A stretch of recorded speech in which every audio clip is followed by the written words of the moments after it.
Hello, everyone, and welcome back to another recap. We're back after a very long break. I was playing tournaments and I had some work to do, but finally, we're free a little bit to record some of these recaps of my previous tournaments. There's actually a huge backlog right now, 5 more games from this tournament and 5 more games from tournament I played in Ottawa. So there's a lot of work to be done on this channel, so stay tuned. Make sure to subscribe to the channel and turn on the notification bell to be able to see the future games as well. All right, so after a hard-fought win in round one against National Master Georges Capra, I was facing another National Master in round two, um, and he's actually a close friend of mine. Like, he's a student at the University of Toronto. I was coaching the team in Canadian University's chess championship, and he was actually my roommate in that tournament. Like, I was there as a coach and commentator, and he was playing for University of Toronto. So we're actually close friends, and I know that he's a very positional player. He loves outplaying his opponents positionally. He has a great understanding of chess, and the main thing he plays as white is setups with knight f3, b3, g3. So he just tries to get a position out of the opening, pretty equal position, but then use his superior understanding to outplay his opponents. But at the same time, he's also willing to troll his opponents sometimes. Like, for instance, in another game of this turn, he started with a4 and he actually beat a FIDE master. So like, I was I didn't know what to expect. I had a look at these knight f3, b3, g3 setups, not like super deeply because it was an afternoon round and I couldn't really prep deeply. But I just came up with some setup that I was planning to go for. But Fengxi, he played me one more time in Ottawa and he made a draw. And that time as well, he pulled out a wheel on his phone before the game to determine his first move of the game. And he did the same this time. So he had knight f3, e4, and a4 on the wheel to play against me. So the wheel decided that he's gonna go e4. So he's, as I said, he's a pretty fun player to play against. And the wheel decided to e4. And it's funny that the last time as well, the wheel decided e4. So I was just like, why is the wheel deciding the best move against me every single time? Anyway, so Fengxi played e4. And last time I played e5 against him. This time I decided to go with my Caro-Kann because I know he's not that sort of like heavy prep guy. Um, so surprising him is not the main thing I want to do. I mostly wanted to just play the line that I know the best. So I played the Caro d4, d5, and here came the second surprise, which was the move e5. I kind of didn't expect him to go with the advanced variation because that's a line which requires a lot of theory. I didn't know he actually studied theory in the advanced variation of the Caro-Kann. So what I was expecting was this line, for him to take and then play this line. Because I knew he actually prepped this line for me last time we faced each other, where I played e5 in the first move. And after a6, c4, which is the main line, I had something prepared here as well, something very brief again, which I won't reveal in this video.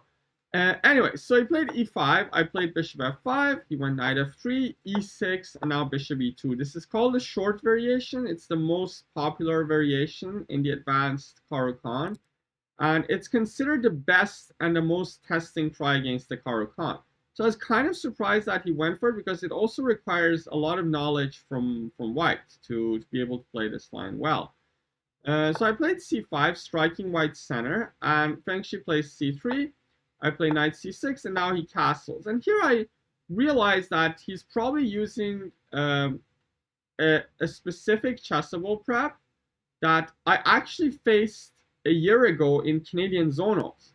So a year ago, I was having an amazing tournament in Canadian zonals. I beat a GM and I drew another GM, and I was just doing amazing. But then I faced the FIDE Master in round 5, and I lost to this prep, this exact structure, this exact position. I lost against Max Rusonic, And then everything went down in that tournament for me afterwards. So I was kind of already worried that same things are gonna happen, and I didn't know what to do. So in that game against Max Rusonic, I took on d4, and I did the same here because I didn't know what else to do. The thing is, if I go knight g7, then white can actually take and go b4 and try to get a nice pawn mass on the queen side. So for completing my development, I need to take on d4 first. After this game, I actually analyzed and I came up with this idea of bishop g6, which I actually used in another game in my next tournament in Ottawa, which I will cover in the near future. Anyways, in this game I took, and Fengxi takes with a knight. So now if I take on e5, he's going to take on f5, and with the open e-file and my bad pawn structure, white has more than enough compensation. So I defend my bishop, and now he goes bishop e5. So this is the exact position I got against Max Rusonic in Canadian Zonals. It's a pretty fresh position. If you look at all the games in the database in this position, all of them are after 2022. So it's a pretty new way of playing, and I feel like it's been popularized because of the Chessable course that's recommending this specific line. So against Max Rusonic, I played queen c7, attacking this pawn on e5, but then he blitzed knight a3, I remember, which is the best move in the position. There's a lot of complications which I don't want to go through, but in that game went like a6, bishop takes, b takes, bishop e3, and now I played a pretty creative move f6, which is not the exact best, but it dragged Max out of the prep, and actually got a really good position at some point, but I failed to capitalize, and then he came back, and it was a back and forth game. It was a 6-hour game where he actually managed to beat me in an opposite colored bishop endgame. So one of my worries was that maybe Fengxi actually looked that specific game. That's one specific game that I play against Max Rusonic, and maybe down the line here he has something prepared. So I didn't want to exactly repeat what I did against Max, but I also knew that the most natural looking move a6 leads to a worse position after bishop takes, b takes, and now b4. So now white gets this huge control over these dark squares. And usually one of the plans is to go bishop e3, knight b3, bishop c5, trade the dark square bishops, and then white is going to get some sort of good knight versus bad bishop. I won't call this a bad bishop necessarily, but it can't do much about the dark squared weaknesses. And a5 is always met by a3. So I was aware of this one as well. And actually in this position, the main two moves are queen c7 and a6. So I decided to play something new. I just wanted Fengxi to be out of prep at this point. I just wanted something to get a game. So I played rook c8. It's kind of similar to queen c7, but defends the knight with the rook. And now my idea is to maybe go a6 or bishop g6, knight f5 and try to complete my development. So after a long think, Fengxi plays knight a3, which is the best move in the position. And the point of knight a3 in these positions over a move like knight d2, let's say, is that if I want to go with a6 and b5 and get rid of this pin, then white can always sack this knight on b5 and get this annoying pin on the knight on c6. So the knight is very loose. Queen a4, bishop g5 is coming. Of course, like black can still keep going with a move like f6, but this position is really dangerous, and it's of course much better for white. So I can't go a6, b5 because of this nice knight a3 move. So I decided to go with the second plan with bishop g6. So far I've been playing well actually. Like bishop g6 is the best move. And now I want to go knight to f5 and try to complete my development. So here Fengxi makes a slight error.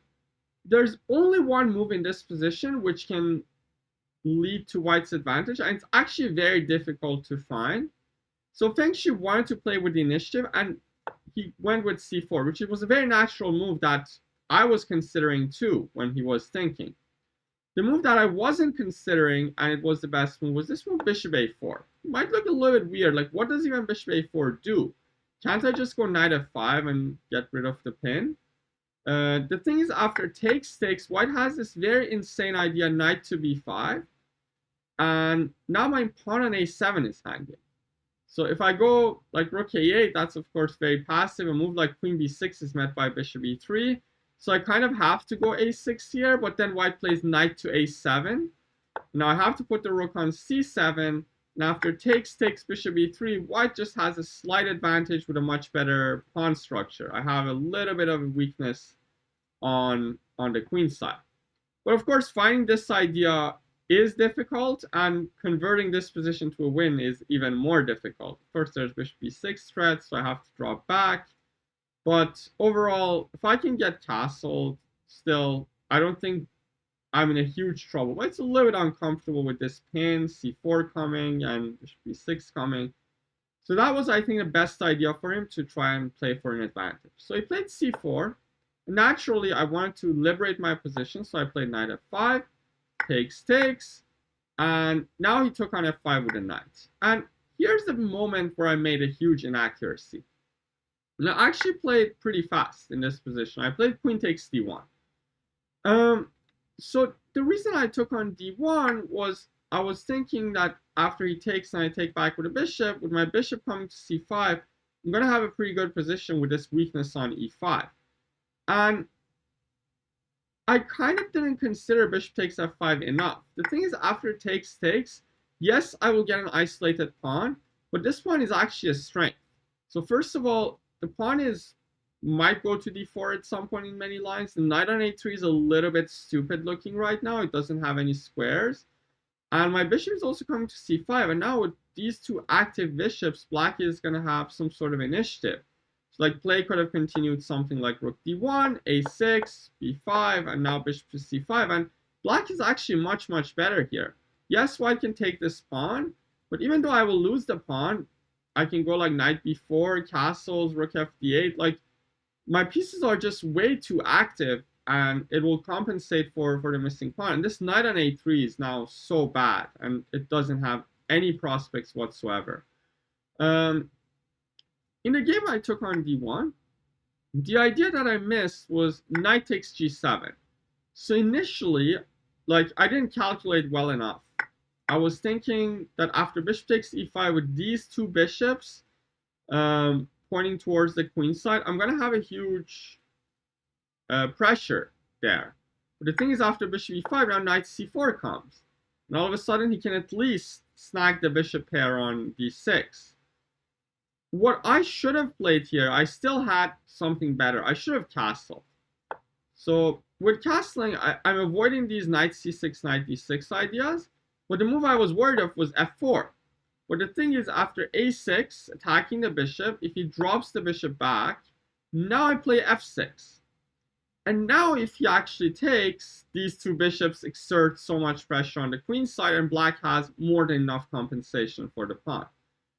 And the best for him is actually to bail out here with knight c4 and just trade everything basically, which is going to lead to a draw pretty soon. Of course, black is actually in a more comfortable side of this equality here with slight pressure on this side of the board. But at some point, white is probably going to develop the bishop, sack b2, and then win b7. So the game is probably going to end in a draw from this position. So I took on e5 with a bishop because I was worried of f4 coming. And then he plays knight c4. So I play bishop c7.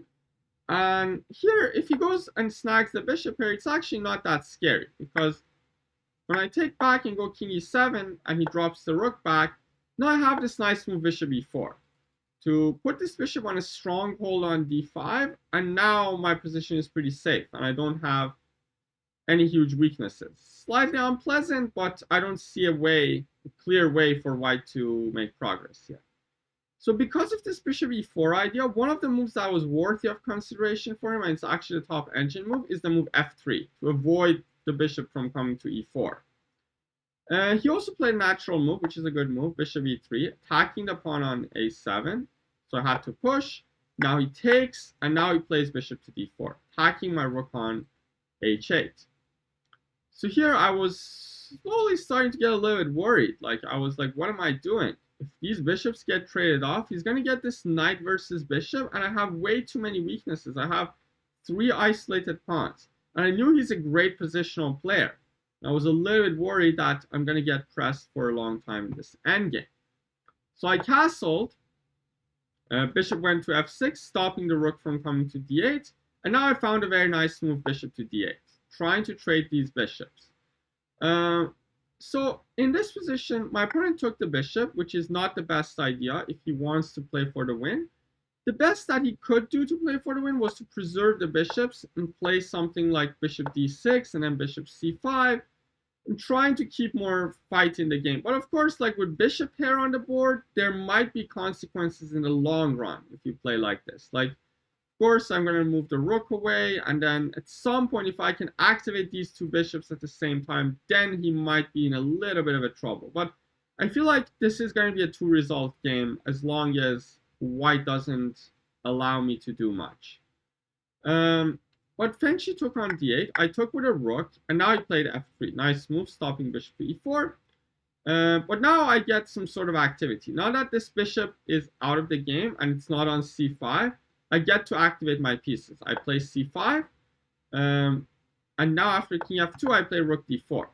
So all of a sudden, if he takes, my pawn structure gets fixed, and now I will get this pawn maybe even to d3, and my other rook gets active, so he can't really take. And in this position, he was already much lower on time as well. He had 13 minutes versus 45. So he decided to kind of go for a bailout with this move 95. So at this point of the game, we were both trying to bail out, basically. Like, at this point, we were both kind of content with a draw. Me because my pawn structure was worse, and him because he's much lower on time. And the bishop in the long term with pawns on both sides of the board can be slightly dangerous if he's not careful. So he played 95. The best move is actually to play rook a c1. And I want to show you something funny just to wrap this up.